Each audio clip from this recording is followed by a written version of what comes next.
መንፈሳዊ ጸጋና ሞገስ ልኮልን ሰጥቶናል። ታላላቅ መንፈሳዊ በረከቶች አንደኛው ከቤተልሔም የክርስቶስ ልደት፣ ሁለተኛው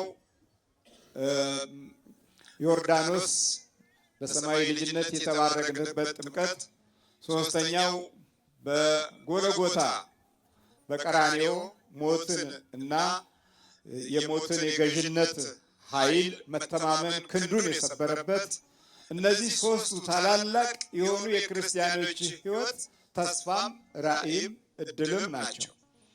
ከዛ በኋላ አራተኛው እርገቱ ከፍ ሲል ወደ ሰማይ ሲወጣ ስጋችንን ይዞ የወጣ አምላክ ሙታን ሆነን እንዳንቀር የሕያውነትን ጸጋ አብዝቶ ሲሰጠን፣ ሌላው የጰራቅሊጦስ ስጦታ ነው። መንፈስ ቅዱስ የወረደበትን ጊዜና ሰዓት ለሕይወታችን፣ ለነፍሳችን፣ ለአካላችን ኃይል እንዲሆነን የመንፈስ ቅዱስ ስጦታን ሰጥቶን ታዲያ ይህንን የምናገናዝብበት ጊዜ እስከ መቼ ድረስ ከእናንተ ጋር እኖራለሁ? በዚህ በማገናዘቢያው መንፈሳዊ ኃይል እንድንኖር እግዚአብሔር በጸጋው በኩል በቸርነቱ በኩል በኃይሉና በማዳኑ በኩል በመንፈስ ቅዱስ በኩል ሰጥቶን ነበር። ግን ይህንን በደንብ ስንተወው እስከ መቼ ከእናንተ ጋር እኖራለሁ? የማታምን ትውልድ ሆይ እስከ መቼ ከእናንተ ጋር እኖራለሁ? ስጋዬን ብሉ ደሜን ጠጡ ብሎ ደግሞ ሰጠን። እኛም ያንን ተውነው፣ አልተመቸንም፣ ኑሮ ያዘን። የማይጨበጡና የማይያዙ እድሎች ከነሱ ጋር ስንታገልና ስንፋለም ረሳነው፣ ተውነው። በዓለማችን ያለው ደግሞ አመፃው፣ ክፋቱ፣ ኃጢአቱ ተረከበን። ወደ ቅዱስ ቁርባን ለመግባት የለም ቆይ ገና ልጅ ነህ እንባላለን። እስከ መቼ ከእናንተ ጋር እኖራለሁ? ጠላት ግን ምን አደረገ? መጣል። አንደኛው መጣል በህሊናህ እንድትወድቅ ያደርግሃል። አሁን የግድ መንደፋደፍ የለብንም። ህሊናህን ይጥለዋል።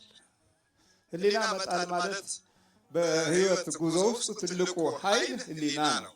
ሰዎች በህሊናቸው በማሰባቸው ከእንስሶች የሚለዩበት አንዱ መሰረታዊ የህይወት ትርጉም መለያ ህሊና ነው። ህሊና ሰዎች ሲኖራቸው ከእግዚአብሔር ጋር የተደገፉ መሆናቸው ሲረጋገጥ ጭካኔን አይፈልጉም፣ ግፍ ስራን አይወዱም፣ ተንኮልን አይፈልጉም፣ ቅናትና ምቀኝነትን አይፈልጉም፣ ሌላውን አያዩም፣ የራሳቸውን ብቻ ያያሉ። ከዛም በላይ ደግሞ ሰዎችን ሲቀርቧቸው ለበረከት እንዲሆን ነው የሚቀርቡት። ለበረከት እንዲያገኝ፣ መባረክ እንዲተላለፍ፣ መባረክ እንዲበዛ ነው የሚቀርቡት እንጂ መባረክ እንዲያንስ፣ ከማዕረጉ እንዲወርድ፣ እንዲወድቅ፣ እንዲከስር አይደለም። ይሄ እንዲህ አይነት ሁኔታዎች ውስጥ ሰዎችን በምቀኝነት አይን የምናይበትን ህይወት እንዲንዝ የምንገደደው ክፉ ጠላታችን ህሊናን ሲይዝ ነው። ህሊና በሚያዝበት ጊዜ ጭካኔ፣ ምቀኝነት፣ ክፋት፣ ተንኮሎች ከፍተኛ የሆኑ ግብ ይይዛሉ።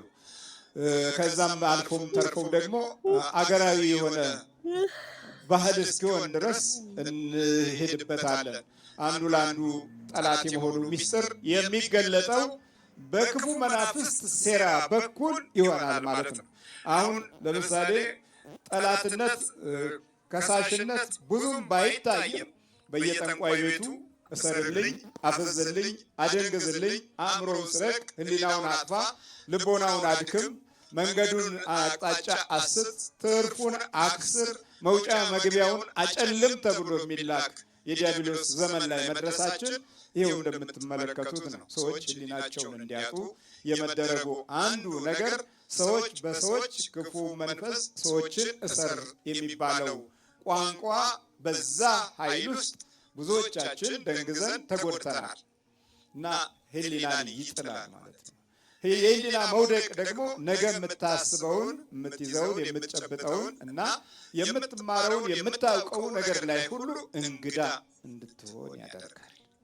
ስራህንም አልፎም ተርፎ የምታውቀው ነገር ሁሉ ሳይቀር እንግዳ ይሆናል። ህሊና መጣል ነው። የህሊና መውደቅ ማለት ነው። ሌላው ጥርስ ያፋጫል ነው የሚለው። ጥርስ ማፋጨት ዛሬ እያንዳንዷ ሕፃን በተወሰነ ጊዜ በኋላ ጥርስ ማውጣት ከጀመረችበት ጊዜ ጀምሮ ሳታንቀጫቅጭ የምታድግ ልጅ የለችም።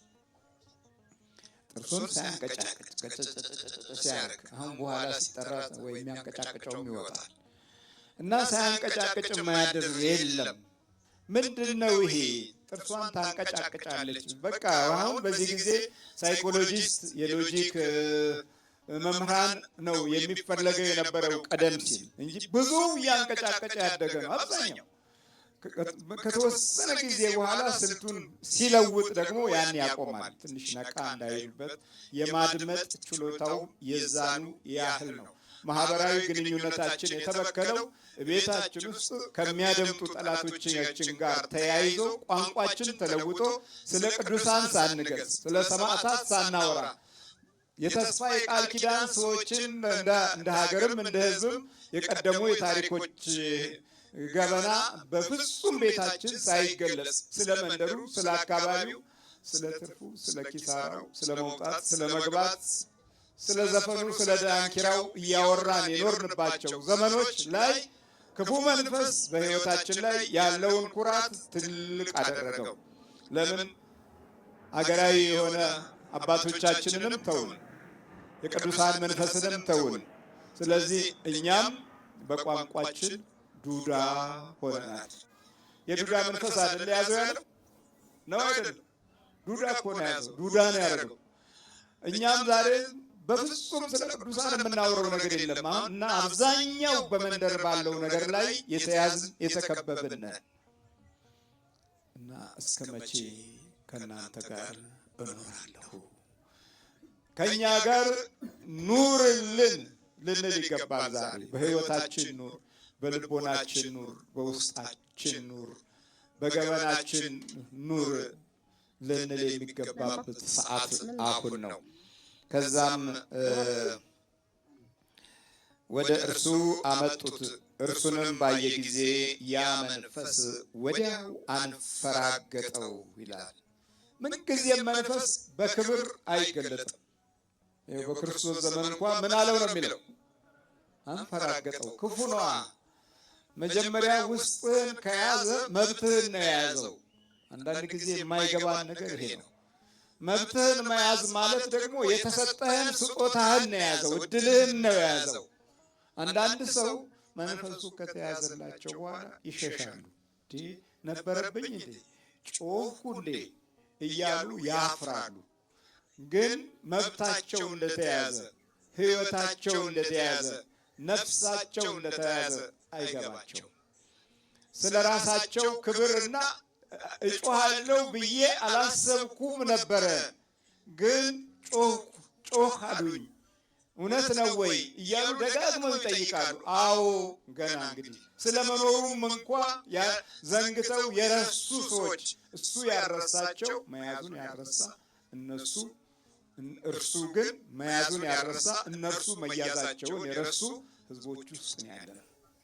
በዚህ ሁኔታ ውስጥ ታዲያ የጀመርነው ያቀድነው የሰራነው ምን ያህል ግብ መጥቷል ብለን ከመሪው እስከ ተመሪው እንኳ በደንብ ስናስብ የበለጠ መውደቁ እንጂ መነሳቱ አይታየንም። ትንሣኤ ለኢትዮጵያ የሚባለው ለዚህ ነው። እግዚአብሔር ሆይ አንሳን ልንል የምንችልበት ወቅት ለዚህ ነው።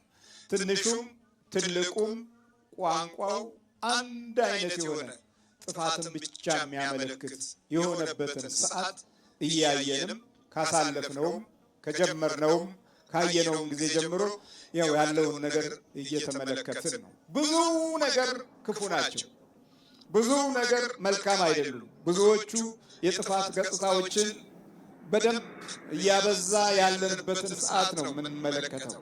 አባቱ ፊት ነው ያንፈራገጠው። ሁለተኛ መድኃኒታችን